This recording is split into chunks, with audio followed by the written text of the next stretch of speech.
తాకట్టులో ఉన్న మీ బంగారాన్ని విడిపించి ఆ రోజు ఆన్లైన్ రేటుకి మేము కొంటాం. Bhavani gold company. ఓం నమో వెంకటేశాయ. నమస్కారం అండి, నేను గీతాంజలి. వెంకటేశ్వర వైభవం కార్యక్రమానికి స్వాగతం.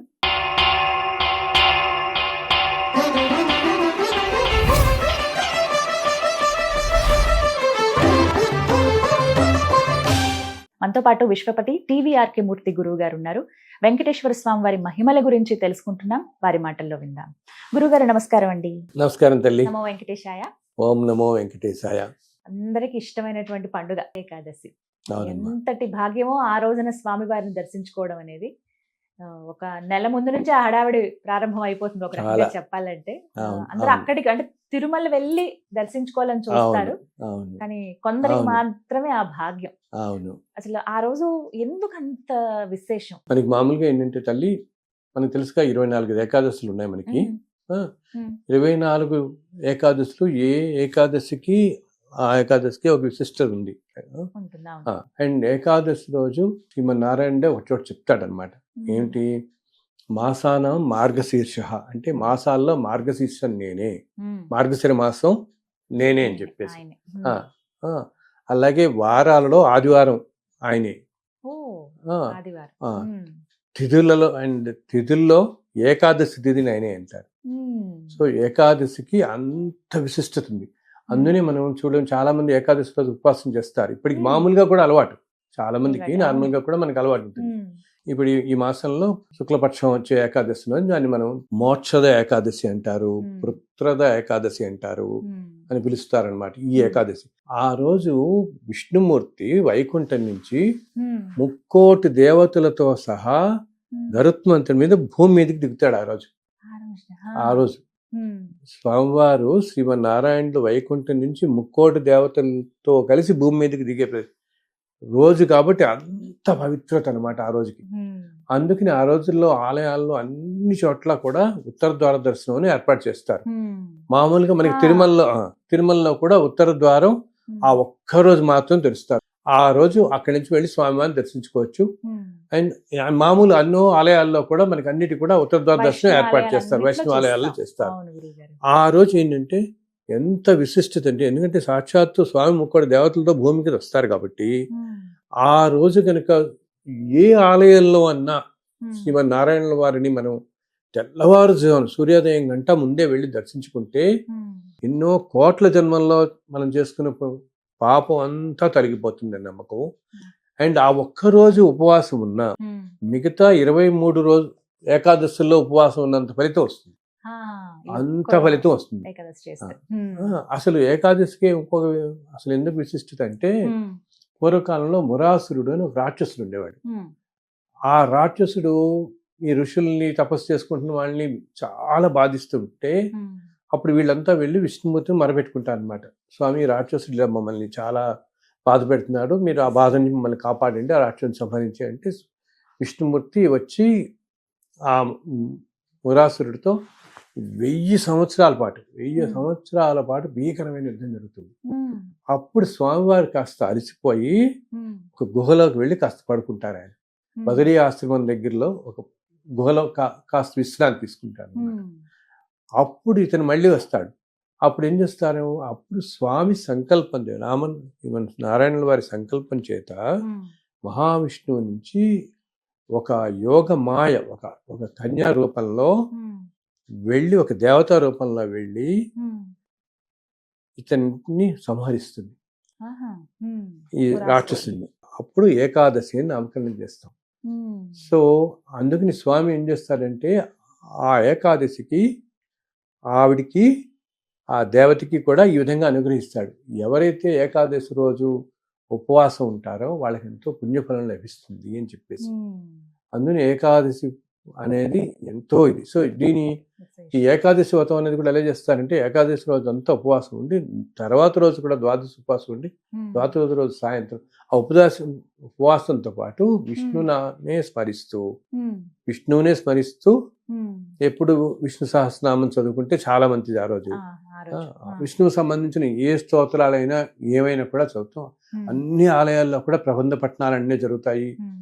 ఇప్పుడు ఎలాగా ధనుర్మాసం కాబట్టి తిరుప్పావళి ప్రవచనం కూడా జరుగుతుంటుంది. ఈ 2 రోజులు తిరుమలలో అయితే ఇంకా వైభవంగా, అసలు ఆలయాన్ని ఎంత వైభవంగా అలంకరిస్తారంటే అందరు అంటారు ఆ రోజు 2 కళ్ళు చాలు. ఆ రోజు ముక్కోటి దేవతలు అక్కడే ఉంటారంటారు, కొండ మీద ఉంటారు. సాక్షాత్ వైకుంఠం నుంచి ఆయన వచ్చి అక్కడే ఉంటారు. ఆ రోజు అందరు దేవతలతో వచ్చి అక్కడే ఉంటారు, కొండ మీద వచ్చి ఆయన చెప్పి మన నమ్మకం అనమాట. అందుకని అంత విశిష్టంగా వెళ్తున్నారు. ఆ రోజు కోసం సంవత్సరం అంతా ఎదురు చూస్తారు. సో ఒక్క రోజులోనే ఇంతమందికి దర్శనం అనేది సాధ్యం కాదు కాబట్టి మన అదృష్టం కొద్దీ ఆ ఆలయ అధికారులు ఈ మధ్యకాలంలో ఏం చేస్తారంటే కొన్ని సంవత్సరాల నుంచి ఈ ఉత్తర ద్వార దర్శనం అనేది ఒక 10 రోజుల పాటు ఉంచుతున్నారు. ఎప్పుడు వెళ్ళినా మనకి ఉత్తర ద్వార దర్శనం జరుగుతుంది. ఆ విధంగా దర్శించుకుంటే స్వామిని మనం ఈ పాపాలన్నింటి నుంచి విముక్తి పొందుతాము. ఆ రోజు దర్శించుకోవటమే చాలా చాలా ప్రాముఖ్యం, చాలా విశిష్టత అన్నమాట. మనకి ఎన్నో జన్మల పుణ్యఫలం, ఎంతో పుణ్యం లభిస్తుంది. ఎన్నో జన్మలో చేసిన పాపం అంతా మనకి పోతుంది అన్నమాట దాంతో. అదే కాకుండా ఈసారి వెళ్ళిన వాళ్ళందరికీ నేను చెప్తున్నాను వచ్చే 25 సంవత్సరం చాలా కష్టంగా ఉండబోతోందని. అందుని రేపు ఏకాదశి రోజు ఎవరైతే స్వామి దర్శనానికి మీరు అందరూ వెళుతున్నారో మీరందరూ ఆ స్వామిని మీ ప్రార్థనలు, మీ కోరికలన్నిటితో పాటు ఈ ఒక్క కోరిక ఆయన్ని మీరందరూ మీ తరఫున వినవించుకోండి. ఆయన చల్లగా చూడు, ప్రపంచం మొత్తాన్ని చల్లగా చూడు, కాస్త వచ్చే సంవత్సరం అంతా ఈ విధంగా ఉండబోతోందని అందరూ చెప్తున్నారు.